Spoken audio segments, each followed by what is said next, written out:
Muya wa vatambi va Bafana Bafana u fhasi nga murahu wa musi vho kundwa nga Morocco kha mitambo ya u swikelela tshipuka tsha dzhango la Afrika. Vho dovha vho kundwa nga zwikoro zwiṱanu kha guma nga dzingweṋa dza ḽifhasi France. Vha dovha vho kundwa nga Ghana kha mitambo ya u swikelela tshipuka tsha ḽifhasi. I don't want to kill myself. So what the use? What is the use of having again 2 games against, let's say, Brazil and Italy, and you lose 2 times 4-0. Bafana Bafana vana va vatambi vaswa vanofana na mulindavuno Umeliso Buthelezi. Vatamba vukati vaviri Luke na Sibongiseni Mthetho na mutambi phanḓa Mihlali Mayambela.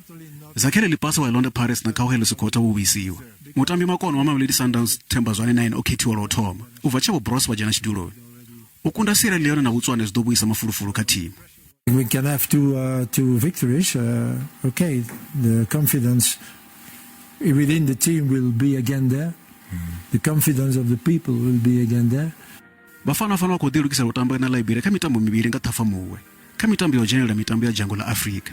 When you play 2 times against Liberia, no excuses anymore, because this is not a team which is better than we are. So we have to qualify in those 2 games. Vho Bros wa miṅwaha ya fusumbe vha khou ṱoḓana na vhatambi vha fhano hayani vha no khou tamba seli zwa zwino. First of all, the first 6 months last season, I needed to know the players. So we did scouting, and it was just to see the players and where they were playing and what they were doing. Bafana va ḓo pfana maanḓa na Sierra Leone na Botswana mafheloni a ṅwedzi luvhanḓeni lwa FNB. Takarusi Tsula, SABC News, Johannesburg.